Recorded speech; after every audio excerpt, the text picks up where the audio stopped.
Hello, it's me again. I would like to do a review on Betty Broderick's Facebook page here. There's some stuff on here that's kind of irritating to me. Um, First off, here is okay. The administrator of the page, the person who like made this up, I guess she's like a friend of Betty's, and this is like supposed to be a support page for this murder. Okay, and she posted on February 13th of uh last year, I think it was. Okay, so whenever she posted it. You can find Betty's info at www.jpeg.com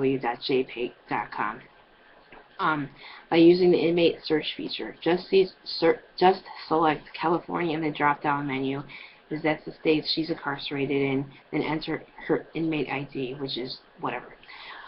Okay, this like really bothers me because like you, I know there's enough crazy ass people out there who will be putting money into this woman's commissary, this murderer's commissary, so that she can have somewhat of a decent life in prison after she's like murdered two people and totally trashed a bunch of other different people's lives.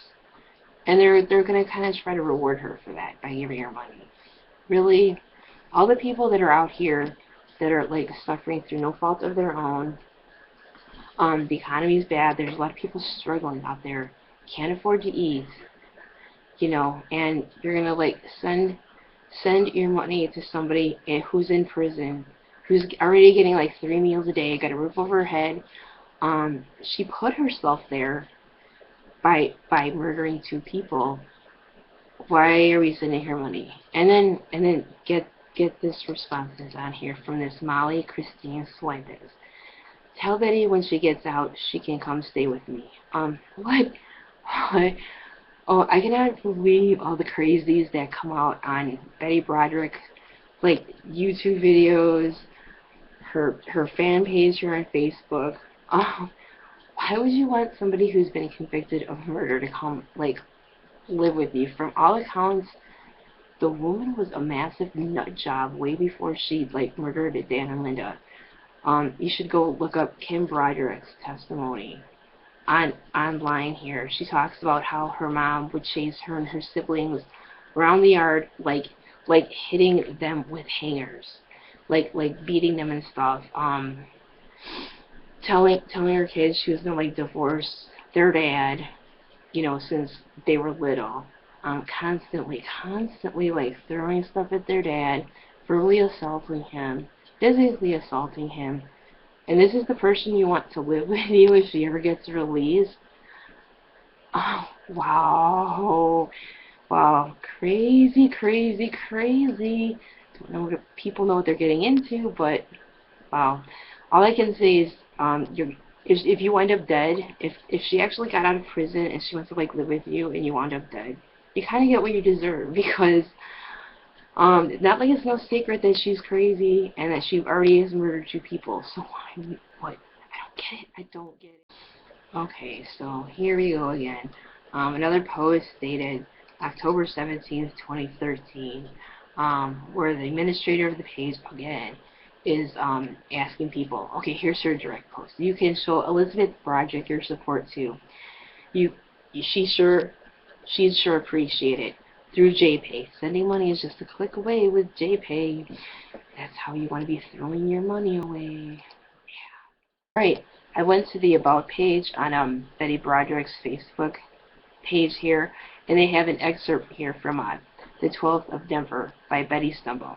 Okay, The 12th of Never was the song they played at Betty and Dan Broderick's wedding on April 1969. It was Betty's theme. Betty, the perfect wife. Yeah, the perfect wife. If you think, if you're thinking perfect wife in terms of, yeah, I want this bitch to kill me if I ever leave her ass. If I ever decide that I'm not happy with her and I want to like wind up dead for trying to like get the hell away from her, yeah, she's the perfect wife for you. If that's what you're thinking. And devoted mother. Yeah. Okay, this really makes me mad when people like say that she was such a devoted mother. It doesn't matter how you feel about the father of your children. You don't murder him. Because your kids come first. I mean, no matter what, that's their dad. You just don't snap and then kill their father. Because he did something to make you unhappy. Like I stated in an earlier video, once you have kids, It ain't about you anymore. It ain't about you. No more. Okay, at the peak of Dan Broderick's success as a California lawyer, the dream went sour. He began an affair. At first he lied.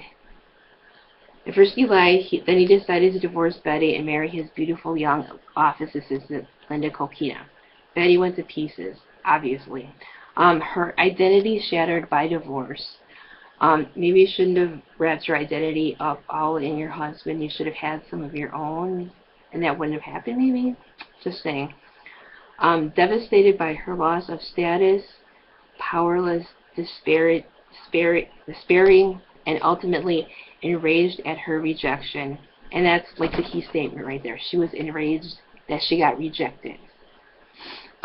She walked into her ex-husband's home on the morning of November 5th, 1989, and shot him and his new bride dead as they lay sleeping. Nice.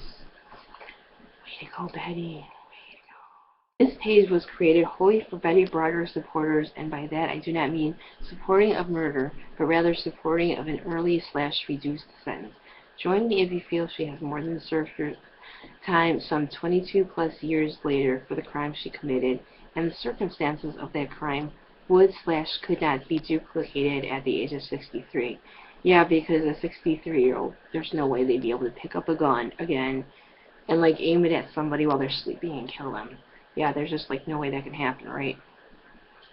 Really? Wow, you people are delusional if you think that at the age of 63 she can't do that. Wow. Alright, and now she's, pleading with people to write California Governor Jerry Brown to petition him for early release of Betty Broderick, or to use his power of executive pardon upon his exit from office. Wow. I'm sure there are people in prison who actually are like innocent of the crimes that they have been accused of committing, and they're sitting in prison like wishing to God somebody would help them. And these idiots, these freaks, these delusional, like unmoral people are like vying for the release of somebody who we all know murdered somebody. Wow, what is like wrong with these people? Okay, I'm going to close this video out today by saying, anybody who thinks what Betty Broderick did was right, anybody who thinks that Dan and Linda Broderick completely deserved what they got and were asking for it, y'all need to check yourself into the local mental asylum, please. Please, because there's something wrong with your ass. There really, really is. You know what? I mean, it sucks what happened to her. I'm not going to say that if I was married to somebody for that length of time and they up and left me for another woman, that I wouldn't be hurt. But you can't just go around killing every single person that's hurt you. You can't do that. This is not the Wild Wild West. You don't just go taking the law into your own hands and doing what you please to people. So, peace out, people. Thanks for watching.